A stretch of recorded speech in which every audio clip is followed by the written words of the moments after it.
Hey guys, what's up? Welcome back to my channel. This week on my Instagram stories, I asked you guys if you had any travel questions that you wanted me to answer. It was kind of like a ask me anything, and you guys sure delivered. You asked some really great questions. If you guys are new here, my name is Sarah. I make videos about travel, travel diaries, camper renovation, all of those things. So if you're into that, hit that subscribe button and welcome.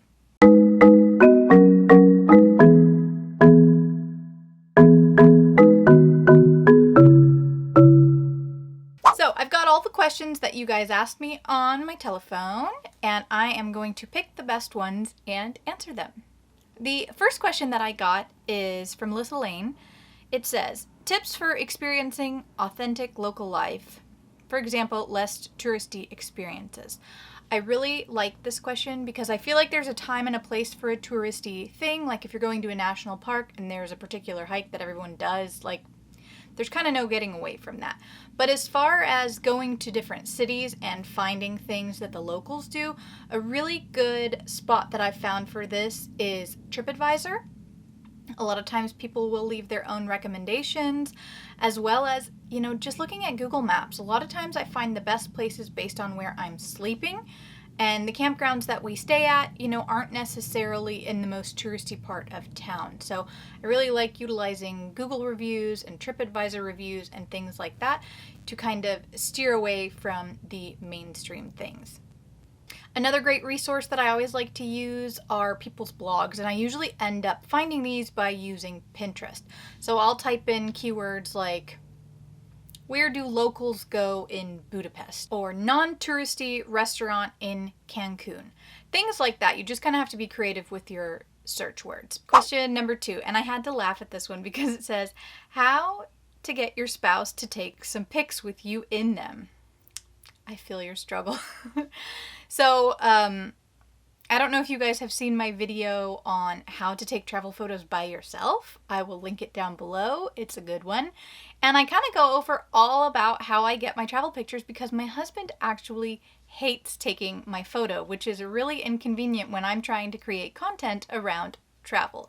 So I bought a handy dandy little tripod and a remote, and I look like the biggest loser, but sometimes, if you have a particular shot that you're looking to get and you don't want to go through the hassle of begging your husband, this is a great option. And okay, I do have one more tip for this. I have been successful in getting Stefan to take photos of me if I literally take my phone and I line it all up the way that I want it, and then I show him, I'm like, hey, just leave the camera like this, and then I hop in the shot and push the button. This seems to work great. Question number 3. This is from my friend Renee, and she says, essentials for camping. Like, what are the must-haves if you're going into the wilderness and don't want to die? This cracked me up. So we are not really wilderness campers because we have tried camping so many times and we have flooded. Like, our tent has literally flooded. What happened last night? What happened at our campsite? We have tried to camp and then it ended up being 29 degrees outside at the end of May in Colorado, so we had to nix the tent and go find a hotel in the middle of the night. So I'm probably not the best person to ask about this, but essentials for camping, obviously a good waterproof tent with a rain slick on it. You're going to want a sleeping pad of some kind that is rated for the temperature that you are going to. Like if you're going somewhere freezing cold, you might need something a little bit more heavy duty than if you're going summer camping. And this is the exact same thing for the sleeping bag. You're just going to want to make sure that it is rated for the temperature that you're going to. If you're planning on camping in the summer in Texas, you are not going to want to use the same sleeping bag that you used for camping in the springtime in Colorado because you will sweat to death and it will not be fun. The other thing you might want to have is a camping stove. Those come in really handy, and a jet boil for heating up your water really fast. There's freeze-dried meals that are great to pack. It just kind of depends on where you're going camping and what you have access to. Next question is from Being Bailey.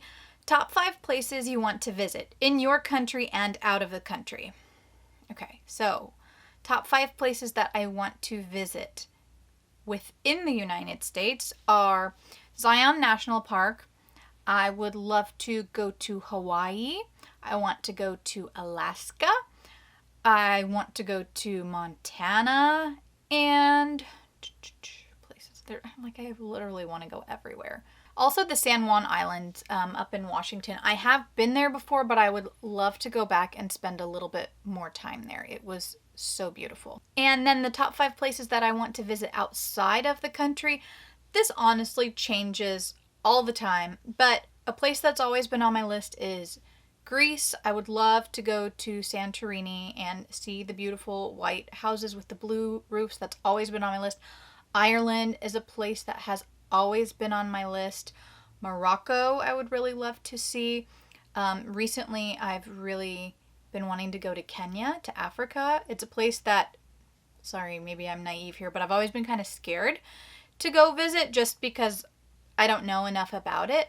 But I would love to go to the Giraffe Manor just because giraffes are my favorite and it just looks so pretty, and to go on safari, obviously. And the number 5 place that I would want to visit is Japan. I've actually never been anywhere in Asia, and Japan is just fascinating to me. All right, moving on to the next question. This is from Malia. How do you manage to travel so much while working full-time? Okay, so I actually made an entire video about this, super in-depth, right before the whole quarantine situation hit, and then it didn't really seem like a proper time to upload that. So let me know in the comments below, should I upload it anyway? Should I wait a little bit longer? I don't want to be distasteful or anything like that, and I also want people to watch the video, so I don't know. But the short answer of this is I really take advantage of holidays, and I take advantage of like using the weekends in my favor. So like leaving on a Friday and staying until Monday so that I don't have to use as many vacation days. So those are my 2 main tips, is just kind of like to work around the weekends, to work around the holidays in a way that works in your favor. Because if you already have a 3-day weekend, you obviously are only going to have to take 2 or 3 days, and boom, you've got like a 5 or 6 day vacation. Tips for traveling with small kids. Again, this is something that I would really love to do a full video on, because I do feel like I've gotten a handle of this. We've been traveling with Sophie since she was about 6 months old, and we've traveled internationally and in an RV and in a car all over the States and all around Germany with her as well. Some basic tips are snacks. You know, never underestimate the power of a good snack. This keeps them occupied. The other thing I always do is I will pack a toy that they have never seen before. The dollar section at Target is great for this. The dollar store is really great for this. Just little stuff that's going to be new and exciting for them. The other thing is to take into account their age, and you know, obviously if they're a baby this doesn't count, but like include things in your travels that are going to be fun for them. If your toddler loves to swim, maybe see if you can find a hot spring or a river or even like a water park or something along your trip, so they feel like you're not just making them hike every day the same thing. You're doing stuff that they want to do as well. And my last tip for this, honestly, is just to be patient and lower your expectations. You're not going to be able to do an 8-mile hike with a 4-year-old. Unless this is something that you practice all the time and maybe you live in Colorado, but it's just not necessarily realistic to do super long hikes with small kids. I'm talking about hiking because these are kind of the activities that we usually tend to do. So just be realistic. And if you are going to try to do an 8-mile hike, hey, kudos to you. I mean, we did a 5-mile hike in Big Bend that was uphill. We just had to carry her a lot of the time. We did a lot of hikes in Arches National Park when she was a little less than 1.5 years, and we had to carry her, so we carried her. So, I mean, it's doable, but just lower your expectations and be realistic. Favorite U.S. national park? Y'all, this is like asking me to choose between pizza and ice cream. I think I've narrowed it down to the ones that I've been to like my top 3, which would probably be Acadia National Park in the fall, I was so blown away by this place. It's a smaller national park, but just having the beautiful fall colors on the side of a mountain that just happens to be on the ocean, it was just so, so beautiful.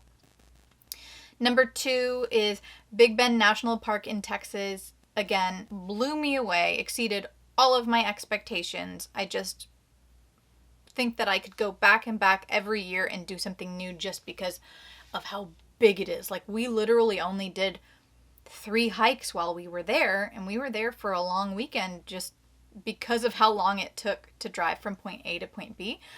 But it's fantastic. And number 3, I lied to you guys. Arches is fantastic. Arches National Park in Utah was amazing. It would probably actually honestly be between Olympic National Park and Arches National Park. 2 extremely different places, just kind of depending on the time of year to go, but those are 4 parks that I absolutely love. Okay guys, and last and final question. This is from Annie, and this says, are you finally going to tell us how you always manage to travel on a budget? Well, Annie, the answer is yes, I will tell you. Again, a lot of this comes down to planning, and honestly, planning trips is like my favorite thing to do sometimes. So we don't take a lot of spontaneous trips. I always plan it beforehand. You know, a lot of times we will rent an RV because it's just cheaper than having a rental car and staying at a hotel every night. And especially if you're moving around a lot, and especially with a kid, it's just easier and it tends to be cheaper. So Cruise America is who we've used in the past. They are fantastic for little trips like that. The other thing is, again, you know, do your research on Pinterest about like affordable places to stay. Look at TripAdvisor, go on a map and like see what's in the area. These are all great budget-friendly trips. The other thing that I love about traveling in an RV is, you know, if you want to save some bucks, you eat every meal in the RV. You know, peanut butter and jelly for life. Like, that's just what we do a lot of the time. And especially in these weird times we're in right now with the quarantine and everything, if that is something that you're going to be worried about in the future, you know, you get into an RV that you've rented from somewhere, you can clean the whole thing by yourself again. And then you're staying contained in this. You don't have to worry about other people's germs and things like this. It's like you've got your little house on wheels. So I think that that is a great option. And that's kind of why we've always chosen to do it that way, as opposed to renting a car and staying in different hotels all around. I hope you guys really liked this video. This was so fun for me to answer your questions. And if you have any more, leave them in the comments below and I'll be sure to answer them. And if you liked this video, give it a thumbs up and hit that subscribe button. I'll see you guys next week. Bye!